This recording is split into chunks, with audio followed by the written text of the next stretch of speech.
कैसे हो दोस्तों। स्वागत है आपका फिर से इग्नाइट क्लासेस में। हम अपनी chapter wise PYQ plus MCQ की सीरीज में आज अपना आखिरी चैप्टर करने वाले हैं जिसका नाम है इक्विलिब्रियम। ठीक है, हमने टोटल आपको क्लास 11th में जैक बोर्ड के लिए 9 चैप्टर पढ़ने थे जिसमें से हमने 8 चैप्टर ऑलरेडी कर लिए हैं। इसमें ऑर्गेनिक के चैप्टर और तमाम चैप्टर हैं और ये हमारा आखिरी चैप्टर है इक्विलिब्रियम। ये भी काफी इंपॉर्टेंट चैप्टर है। तो आज हम इसके सारे पीवाईक्यूज और एमसीक्यू करने वाले हैं। ठीक है, तो जितने भी मैं क्वेश्चन कराऊंगा लगभग सवाल जो रहेंगे आपके एग्जाम में इनमें से ही रहने वाले हैं। तो बहुत अच्छे तरीके से आप इन सभी चीजों को समझेंगे। आइए फिर शुरू करते हैं। अच्छा, इससे पहले कि हम आगे बढ़े मैं आपको एक इन्फॉर्मेशन देना चाहूंगा कि आप हमसे सारे सोशल मीडिया हैंडल्स पे जुड़ सकते हैं। फेसबुक, इंस्टाग्राम, व्हाट्सएप और यूट्यूब पर तो आप देख ही रहे होंगे इस चीज को।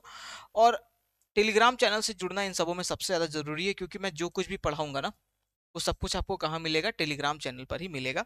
ठीक है, अभी तक चीजें गई नहीं है टेलीग्राम चैनल पे लेकिन आज से जाने लगेंगी। ठीक है, क्योंकि वो थोड़ा डेवलपमेंट का काम चल रहा था इसलिए उसमें समय लग रहा था। लेकिन जरूर से आप क्या करोगे, टेलीग्राम चैनल पे जुड़ जाओगे। जो भी अपडेट्स होंगे, जो भी पीडीएफ होगा वो आपको कहाँ मिलने वाला है, टेलीग्राम पर ही मिलने वाला है।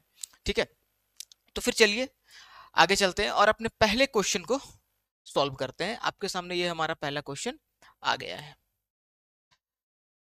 देखिए क्या है यहाँ पे कि आपसे पूछा गया है एक रिवर्सिबल रिएक्शन है। अच्छा, रिवर्सिबल रिएक्शन होना क्यों जरूरी है? क्योंकि इक्विलिब्रियम उन्हीं उन्हीं रिएक्शंस में स्टैब्लिश होता है या उन्हीं रिएक्शंस में आता है जो क्या होते हैं, रिवर्सिबल होते हैं। जिनका क्या होना जरूरी है, रिवर्सिबल होना क्या है, जरूरी है। ठीक है, तो पूछ रहा है आपसे यहाँ पे कि अगर आप इसके लिए केसी लिखना चाहोगे, इक्विलिब्रियम कांस्टेंट लिखना चाहोगे तो आप कैसे लिखोगे? तो आप सभी को बहुत अच्छे तरीके से पता है कि इक्विलिब्रियम कांस्टेंट जो होता है वो क्या होता है, concentration of products to the concentration of reactants. और ये जो स्क्वायर ब्रैकेट्स हैं ये क्या बता रहे होते हैं, कंसंट्रेशन बता रहे होते हैं। तो concentration of C, concentration of D by concentration of A into concentration of B, कुछ ये होना चाहिए। ये आपको कहाँ दिख रहा है, ये हमें दिख रहा है ऑप्शन नंबर बी में। तो ये हमारा क्या हो जाएगा, करेक्ट आंसर हो जाएगा। ये सिंपल सा सवाल था, इक्विलिब्रियम कांस्टेंट से आपसे सवाल किया गया है इसमें। आगे चलते हैं। नेक्स्ट क्वेश्चन है the equilibrium constant for the expression for the reaction. फिर से जो सवाल है वो इक्विलिब्रियम कांस्टेंट से जुड़ा हुआ है। लेकिन आपको एक ख्याल रखने वाली चीज है, समझने वाली चीज है यहाँ पे आपको ध्यान ये रखना है कि जैसे कि आप ये देख पा रहे हो, ये जो स्क्वायर ब्रैकेट्स है ना ये कंसंट्रेशन को बताते हैं और एक्टिविटी को भी बताते हैं। ठीक है, तो जो भी चीज मैं यहाँ पे लिखता हूँ, ठीक है यहाँ पे लिखता हूँ, किस कोई भी चीज अगर प्योर सॉलिड फॉर्म में है तो उसकी एक्टिविटी को, उसके कंसंट्रेशन को आप क्या मानोगे, 1 मानोगे। ठीक है, कोई भी चीज अगर प्योर लिक्विड स्टेट में है तो उसके कंसंट्रेशन को आप क्या मानोगे, 1 मानोगे। ठीक बात है। अब यहाँ पे जरा देखो, यहाँ पे ना आपको स्टेट भी मेंशन कर रखा है। एल्युमिनियम किस स्टेट में है, सॉलिड में है। ठीक है, तो कंसंट्रेशन क्या बनेगा, इसका 1 ही जाएगा। ये एक्वस है, इसका तो नहीं होगा, इसका भी नहीं होगा। ये गैस है तो गैस के केस में ना यहाँ पे मेंशनड नहीं है, लेकिन गैस के केस में जब इक्विलिब्रियम कांस्टेंट निकालते हैं तो गैस के लिए हम क्या लेते हैं, पार्शियल प्रेशर ले रहे होते हैं। ठीक है, तो यहाँ पे ख्याल रखने वाली बात क्या है, यहाँ पे ख्याल रखने वाली बात बस इतनी सी है, ये दोनों है। ठीक है, अब चलिए इस क्वेश्चन को सॉल्व करते हैं। इसके लिए इक्विलिब्रियम कांस्टेंट लिखिए। तो एक्वस मैंने अभी आपको बताया कि क्या, concentration of reactants to the concentration, माफ करना, concentration of products to the concentration of reactants. तो ऊपर में कौन जाने वाला है, किसकी एक्टिविटी जाने वाली, इसे एक्टिविटी भी बोलते हैं। क्या बोलते हैं, एक्टिविटी भी बोलते हैं। तो देखो Al3 प्लस एक्वस चला गया, H2 गैस चला गया। ठीक है, अब नीचे में इन्होंने क्या ले लिया है, ALS ले लिया है। तो इसका तो हम लेंगे ही ना, लेंगे ही नहीं ना, ये तो 1 हो जाएगा ऑलरेडी। इसको इसने मेंशन ही नहीं किया। अगर आप लेते भी हो तो ठीक बात है, ले लिया आपने, लेकिन आपने इसको क्यों छोड़ दिया? ठीक है, तो ये हमारा कंप्लीट नहीं है। रिएक्टेंट में तो वो भी है ना, H प्लस भी है, लेकिन वो कंप्लीट हमारा नहीं है, तो ये हमारा सही आंसर नहीं हो सकता है। आगे चलते हैं। यहाँ पर देखिए क्या है, चल पहले ऑप्शन नंबर सी को देखो। Al3 प्लस लिया था हमने, H प्लस एक्वस, ये यहाँ से कैसे आ गया भाई, ये तो होगा नहीं ना। H प्लस तो रिएक्टेंट के साइड है। यहाँ पे जो कुछ भी टर्म होना चाहिए वो किसका होना चाहिए, प्रोडक्ट का होना चाहिए। क्योंकि प्रोडक्ट कहाँ जाता है, न्यूमरेटर में जाता है, इक्विलिब्रियम कांस्टेंट निकालते हैं। तो यहाँ पे देखो Al3 प्लस एक्वस और H2G टू द पावर, ये कंसंट्रेशन इनका बता रहा है। और नीचे में हमने क्या लिया है, H प्लस एक्वस लिया, जो कि ठीक बात है। आप बोलोगे सर Al क्यों नहीं लिया, Al हमने लिया था लेकिन उसका कंसंट्रेशन क्या बन गया, 1 बन गया, इसलिए वो यहाँ पे मिसिंग है। तो यहाँ पे क्या है, ये concentration of product to the concentration of reactant, इस प्रकार से ये है। और ये ऑप्शन नंबर बी हमारा क्या हो जाएगा, सही आंसर हो जाएगा। आगे चलते हैं। नेक्स्ट क्वेश्चन है, in the reaction H2 plus Br2 gives to B 2HBr, what will happen if there is change in pressure? देखिए क्या है कि प्रेशर का जो चेंज होता है ना वो किसको इफेक्ट करता है, वो इफेक्ट करता है, गैसेस को ज्यादा इफेक्ट करता है।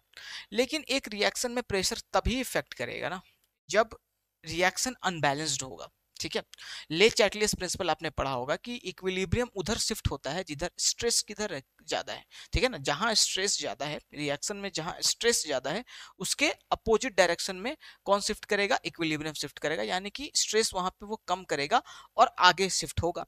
अब यहाँ पे देखो, इन द रिएक्शन, यहाँ पे आपने स्टोइकियोमेट्री पढ़ी होगी क्लास 11th में।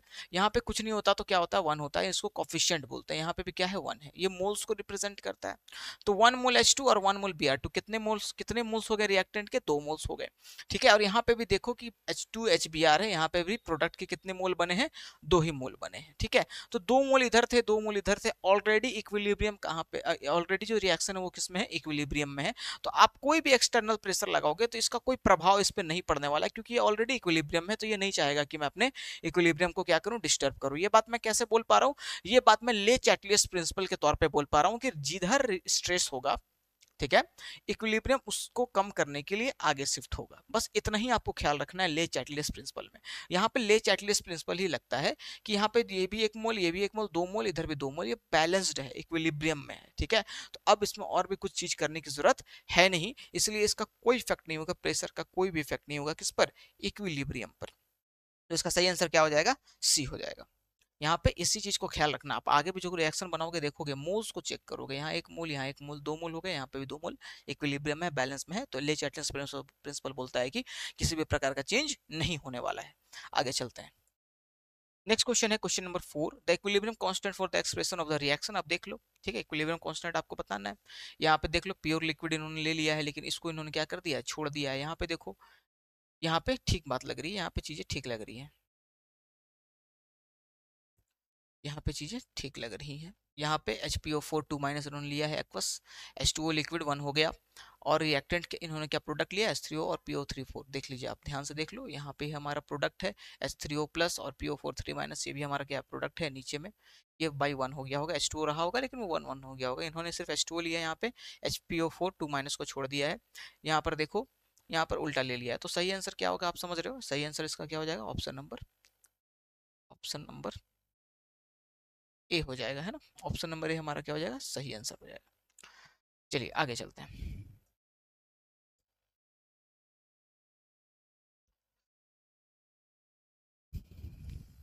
नेक्स्ट क्वेश्चन है हमारा, what will the effect of addition of H2 on the equilibrium. देख लीजिए, यहाँ पे H2 ऐड करोगे, यानी कि H2 कहाँ पे दिख रहा है, रिएक्टेंट में दिख रहा है।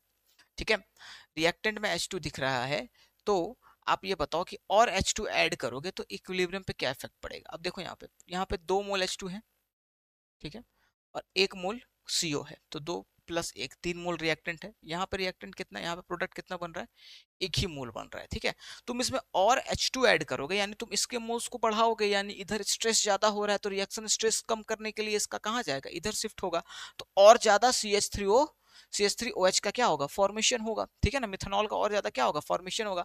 तो इसका सही आंसर क्या हो जाएगा, reaction will proceed in the direction of reactants. ये तो होने से रहा, नो इफेक्ट ऑन इक्विलिब्रियम, ये भी नहीं होगा।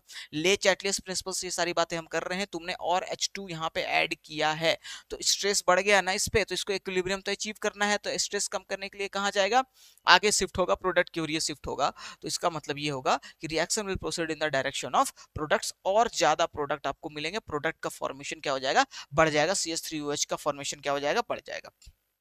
तो ये इसका सही आंसर है ले चैटलियस प्रिंसिपल से। यहाँ पे देख लो, फॉर द रिएक्शन, यहाँ पे वही लिखना है आपको, Kp लिखना है, equilibrium constant at constant pressure.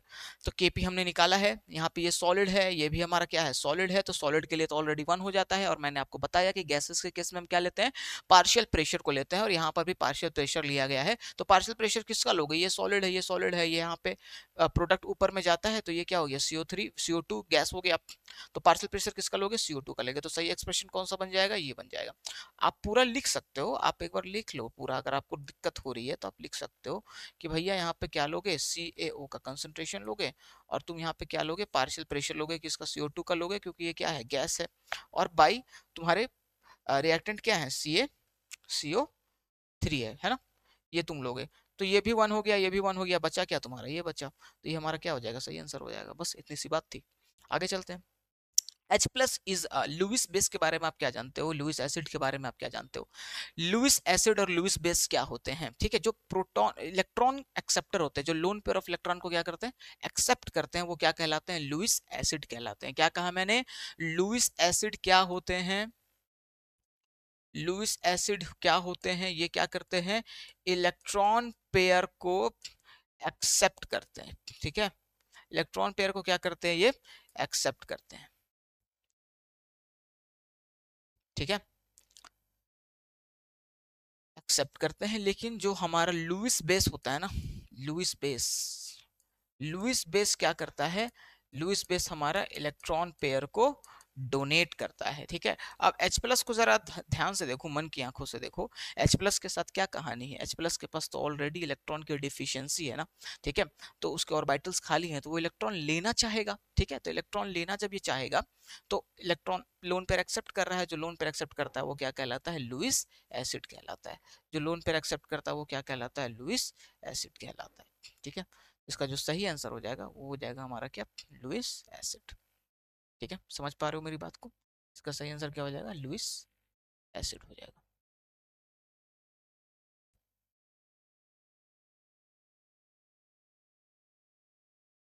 Option number B.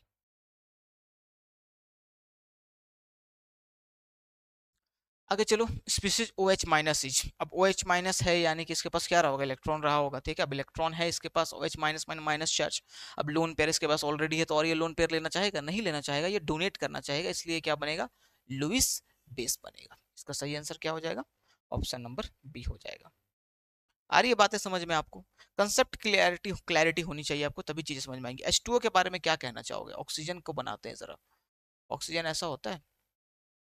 ठीक है, ऑक्सीजन ऐसा होता है हमारा, ठीक बात है। अब ऑक्सीजन के पास क्या है दोस्तों?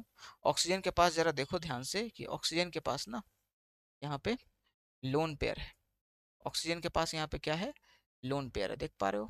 ठीक है, ऑक्सीजन के पास यहाँ पे लोन पेयर है। अब जिसके पास लोन पेयर है, तो ये लोन पेयर को डोनेट करने की कैपेसिटी तो रखता है ना। इसके पास ऑलरेडी लोन पेयर है, तो ये कम से कम लेना तो नहीं चाहेगा। लेना तो ये नहीं चाहेगा। अब लेना नहीं चाहेगा तो देने की क्षमता तो रखता ही है ये। ठीक है, इसलिए ये क्या हो जाएगा? इलेक्ट्रॉन पे डोनेट करेगा, इसलिए क्या कहलाएगा? लुइस बेस कहलाएगा। आगे चलते हैं। NH3, NH3 की भी कहानी वही होती है। NH3 का अगर स्ट्रक्चर बनाओगे तो यहाँ पे हाइड्रोजन होता है, यहाँ पे हाइड्रोजन होता है, यहाँ पे हाइड्रोजन होता है, और यहाँ पे क्या दिखता है आपको? दो लोन पेयर दिखते हैं। ठीक है, दो लोन पेयर आपको यहाँ पे दिख जाएंगे। अब इनको जरा तुम देखोगे ध्यान से, तो ये क्या है? लोन पेयर ऑलरेडी है, तो और ये लोन पेयर लेना चाहेगा? नहीं लेना चाहेगा। ठीक है, इसीलिए क्या बनाएगा हमारा? ये हमारा बनाएगा एक लुइस बेस बनाएगा। क्या बनाएगा? लुइस बेस बनाएगा। चलते हैं नेक्स्ट क्वेश्चन की ओर। AlCl3, देखो AlCl3 में भी वही कहानी है। AlCl3 में एल्युमिनियम हमारा क्या है? सेंट्रल एटम है। ठीक है, उसने क्या कर रखा है? 3 क्लोरीन के साथ बॉन्ड बना रखा है उसने। उसके पास मतलब कि 6 ही इलेक्ट्रॉन है उसके वैलेंस शेल में। ठीक है, तो उसको इलेक्ट्रॉन की डिफिशियंसी है। इस वाले स्ट्रक्चर में आप देखोगे AlCl3 में, तो Al के पास क्या है? इलेक्ट्रॉन की डिफिशियंसी। इलेक्ट्रॉन की डिफिशियंसी है, तो वो क्या चाहेगा? इलेक्ट्रॉन पेयर एक्सेप्ट करना चाहेगा, और जो इलेक्ट्रॉन पेयर एक्सेप्ट करना चाहता है वो क्या कहलाता है? लुइस एसिड कहलाता है। तो AlCl3 क्या है? लुइस एसिड है। आपने पढ़ा भी होगा हाइड्रोकार्बन वाले चैप्टर में। इसको कई जगह हम किसके जैसे इस्तेमाल करते हैं? कैटलिस्ट के तौर पर इस्तेमाल करते हैं। ठीक है, क्योंकि Al3+ होता है ना, Al3 होता है, उसके वैलेंस वैलेंस इलेक्ट्रॉन कितने होते हैं? 3 होते हैं, तो 3 क्लोरीन उसने बनाया, तो 6 ही वैलेंस इलेक्ट्रॉन हुए। अभी भी उसको 2 इलेक्ट्रॉन की क्या है? कमी है। इलेक्ट्रॉन पेयर वो एक्सेप्ट करेगा, इसलिए वो क्या है? लुइस एसिड है। Mg2+, Mg2+ में क्या है? इलेक्ट्रॉन की कमी है ना। देख लो, बस ऐसे ही आपको जांचना है, इलेक्ट्रॉन की कमी है, इलेक्ट्रॉन की कमी नहीं है। तो इलेक्ट्रॉन की कमी है, Mg2+, 2 इलेक्ट्रॉन इसने लूज किया, तो ये 2 इलेक्ट्रॉन ले सकता है, लेने की काबिलियत रखता है। इलेक्ट्रॉन पेयर को क्या करेगा? एक्सेप्ट करेगा, इसलिए क्या है? लुइस एसिड है। इलेक्ट्रॉन पेयर को एक्सेप्ट जो करता है वो क्या कहलाता है? Lewis acid. तो ऑप्शन नंबर बी हमारा क्या हो जाएगा? सही आंसर हो जाएगा। आगे चलो, CO3 2- ये आपका HW है, ये तुम मुझे बताओगे कमेंट में। ठीक है, और जिसका सही होगा उसके कमेंट को मिलेगा हार्ट। ठीक बात है, ये आपका HW है, ये आप मुझे कमेंट करोगे। ठीक है, मैं चाहूंगा कि ज्यादा से ज्यादा लोग इस पर कमेंट करें, और एक्सप्लेनेशन के साथ। ठीक है, एक्सप्लेनेशन के साथ आप कमेंट करोगे। ठीक है, कि ये क्यों है, अभी मैंने आपको समझाया। ठीक है, एक्सप्लेनेशन के साथ ये काम करोगे आप। आगे चलते हैं। नेक्स्ट क्वेश्चन है हमारा, the conjugate acid of HCO3। ठीक है, कंजुगेट एसिड और कंजुगेट बेस आपने पढ़ा होगा, इसका कंसेप्ट आपको आना चाहिए। ठीक है, देखिए क्या है यहाँ पे कि HCO3 माइनस क्या करेगा कि इलेक्ट्रॉन पेयर को ये माफ करना, ये प्रोटॉन एक्सेप्ट करेगा। ठीक है, क्या करेगा? प्रोटॉन एक्सेप्ट करेगा। प्रोटॉन कहने का क्या मतलब है? H प्लस को ये क्या करेगा? एक्सेप्ट करेगा। कौन? HCO3 minus. और ये बनाएगा, यानी HCO3 माइनस H प्लस को एक्सेप्ट करके क्या बनाएगा? H2CO3 कार्बोनिक एसिड बना देगा। ठीक है, और जो प्रोटॉन को एक्सेप्ट करता है वो क्या बनाएगा? फिर मिलकर कंजुगेट एसिड बनाएगा। ठीक है, ये हमारा बेस था, ये क्या बनाएगा? कंजुगेट एसिड बनाएगा। कौन बनाएगा? H2CO3। तो यहाँ पे कंजुगेट एसिड हमारा कौन हो गया? H2CO3। किसका कंजुगेट एसिड हो गया भाई? किसका कंजुगेट एसिड है ये कंजुगेट एसिड है हमारा HCO3 माइनस का। HCO3 माइनस का ये एक बेस था, इसने प्रोटॉन एक्सेप्ट किया और इसने बनाया HCO3, जो हमारा एक कंजुगेट एसिड होगा। ठीक है, कंजुगेट एसिड और कंजुगेट बेस, इसका कंसेप्ट आपको आना चाहिए, तभी आप ऐसे क्वेश्चन कर पाओगे। आपको कंसेप्ट नहीं आता तो पहले आप कंसेप्ट बिल्डअप करो, उसको देखो क्या है चीजें नहीं है, उसके बाद फिर आप एमसीक्यू पे आओ। ठीक है, क्योंकि मैं यहाँ पे अगर समझाने लगूंगा ना पूरा लेक्चर, तो लेक्चर काफी लंबा हो जाएगा। ठीक है, the formula of conjugate base of species NH4 plus etch. ठीक है, NH4 प्लस का क्या हो जाएगा? कंजुगेट बेस मतलब कि वो क्या करेगा? प्रोटॉन को डोनेट करेगा। कंजुगेट बेस मतलब कौन बनाएगा कंजुगेट बेस? जो प्रोटॉन डोनेट करता है, यानी H प्लस को जो कौन करता है? डोनेट करता है। तो NH4 से अगर एक H प्लस निकाल दोगे तो वो क्या बनाएगा? NH3 बनाएगा। क्या बनाएगा? NH3 बनाएगा। NH4 प्लस में से आपने क्या किया? NH4 प्लस में से आपने क्या किया कि एक H प्लस को निकाल लिया, यानी कि प्रोटॉन को इसने डोनेट किया, और प्रोटॉन को जो डोनेट करता है वो कंजुगेट बेस कहलाता है। इसीलिए NH3 हमारा क्या बन जाएगा? एक कंजुगेट बेस बन जाएगा, और ऑप्शन नंबर बी हमारा क्या हो जाएगा? सही आंसर हो जाएगा। ठीक है, आगे चलते हैं। नेक्स्ट क्वेश्चन है फॉर एसिडिक सॉल्यूशन। देखो पीएच के सवाल, तो पीएच के सवाल तो आपको चुटकी बजाकर बनने चाहिए। ठीक है, बहुत बच्चों वाला सवाल होता है पीएच का, ये छोटे छोटे सवाल। ठीक है, खासकर आपके जो एग्जाम में पूछे जाते हैं बहुत ही सिंपल सवाल होते हैं। एसिडिक सॉल्यूशन के लिए बच्चे बच्चे को पता है कि पीएच जो होगा वो क्या होगा? आपका 7 से कम होगा। ठीक है, चलिए आगे चलते हैं। एक्वस सॉल्यूशन हैविंग पीएच 0, एक एक्वस सॉल्यूशन है। एक्वस सॉल्यूशन मतलब समझते ही होगे आप, जिससे पानी में बनाया गया है ना, जिसका सॉल्वेंट क्या है? वाटर है। तो वो एक्वस सॉल्यूशन का पीएच अगर 0 है तो वो क्या होगा? एसिडिक होगा। एसिडिक कह लो, हाईली एसिडिक होगा। ठीक है, यहाँ पे एसिडिक दे रखा है, हम एसिडिक पे टिक करेंगे। आगे चलते हैं। बाकी आपको पता है बेसिक क्या होता है, न्यूट्रल क्या होता है, और एम्फोटेरिक क्या होता है, जो एसिड और बेस दोनों से क्या करता है? रिएक्ट करता है। आगे चलते हैं। Next question for a basic solution. Basic solution के बारे में वही है, पीएच क्या होगा? 7 से ज्यादा होगा। एसिडिक है तो पीएच 7 से कम, बेसिक है तो पीएच 7 से ज्यादा। पीएच ऑफ ह्यूमन ब्लड, लगभग याद रखो कि ह्यूमन का जो पीएच होता है ना, ह्यूमन ब्लड का, वो 7.4 के आसपास होता है। ठीक है, ये एक रफ आइडिया है, इसको याद रखो, कई बार ये सवाल पूछ लिया जाता है, काफी फेमस सवाल है ये। ठीक है, आ रही चीजें समझ में? आगे चलते हैं नेक्स्ट क्लास, नेक्स्ट क्वेश्चन की ओर। An aqueous solution of NH4Cl will be. देखो NH4Cl को तुम जैसे ही पानी में डालोगे ना, तो H प्लस आयंस देगा। क्या देगा? H प्लस आयंस देगा। आपने कंसेप्ट पढ़ा होगा ब्रोंस्टेड एसिड और ब्रोंस्टेड बेस का। ठीक है, लुइस एसिड, ब्रोंस्टेड एसिड, ये सारी चीजें आपको इक्विलिब्रियम वाले चैप्टर में ही आपकी क्लियर होनी चाहिए, अच्छे तरीके से आपको ये आना चाहिए। तो आपने आपसे पूछ रहा है कि aqueous solution of NH4Cl plus, NH4Cl plus को जब तुम घोलोगे पानी में, ठीक है, ये बनता कैसे है? NH4 NH3 ammonia. ठीक है, और ये बनता है HCl से मिलकर बनता है। ठीक है ना, तो जब इसको पानी में घोलोगे तो तुम्हें क्या मिलेगा? तुम H प्लस आयंस मिलेंगे, और जो भी पानी में H प्लस के कंसंट्रेशन को बढ़ाता है वो क्या कहलाता है? हमारा ब्रोंस्टेड एसिड कहलाता है। इसलिए इसका नेचर कैसा हो जाएगा? एसिडिक होगा। यानी NH4 प्लस NH4Cl को, अमोनियम क्लोराइड को तुम क्या करोगे? डालोगे किस में डालोगे भाई?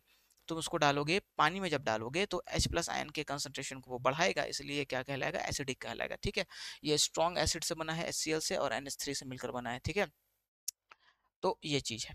आगे चलते हैं। Aqua solution of CuSO4, CuSO4 के साथ भी बात वही है, Cu2 प्लस जाएगा।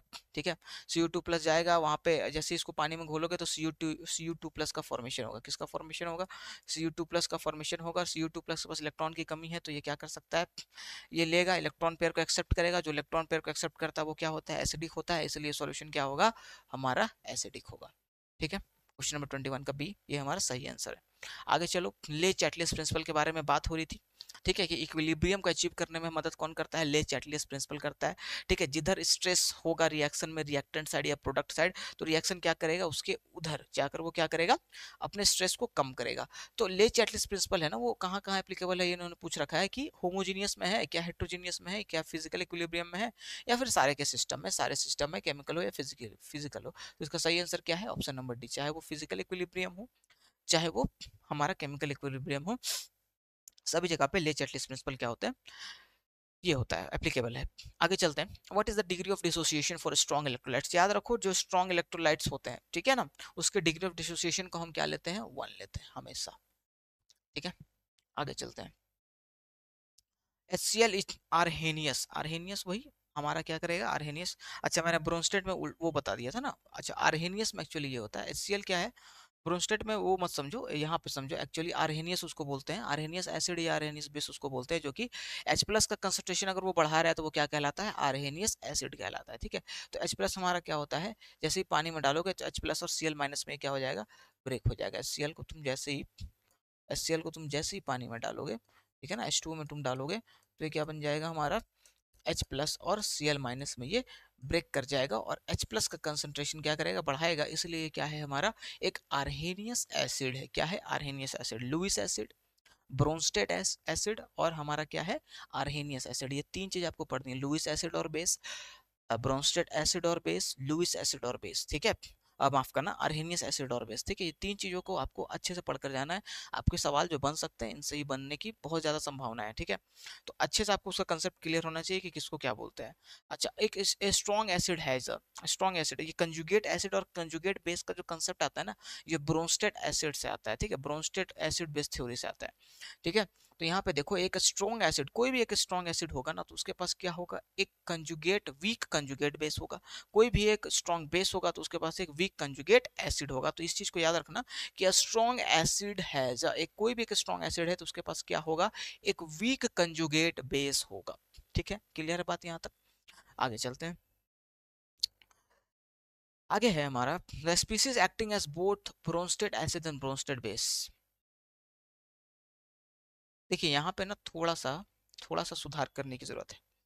HSO4 2 माइनस नहीं होना चाहिए, क्योंकि अगर ये 2 माइनस लोगे ना, 2 माइनस अगर तुमने लिया तो यहाँ पे क्या हो जाएगा, गड़बड़ गड़बड़ ये हो जाएगा कि तुम इसमें से किसी को भी एक्यूरेटली नहीं बता पाओगे कि दोनों क्या है, तो बोथ बोथ जैसे एक्ट करेगा या नहीं करेगा, ठीक है। तो HSO4 इसका सही आंसर होगा इस क्वेश्चन के हिसाब से, ठीक है। The species acting as both Bronsted acid and Bronsted base, N2CO3 तो हमारा क्या है, सॉल्ट है, ठीक है, केवल, और NH2 माइनस भी हमारा वो है, ठीक है। लोन पेयर को डोनेट करेगा तो बेस है, सिर्फ और सिर्फ बेस है।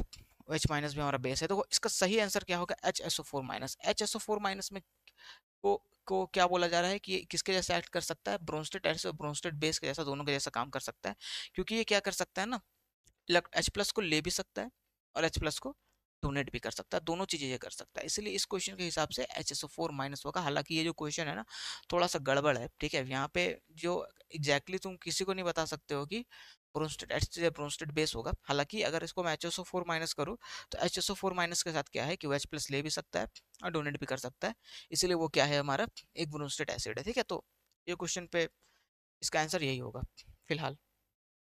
आगे चलो, एमाइंस बिहेव एज, ठीक है।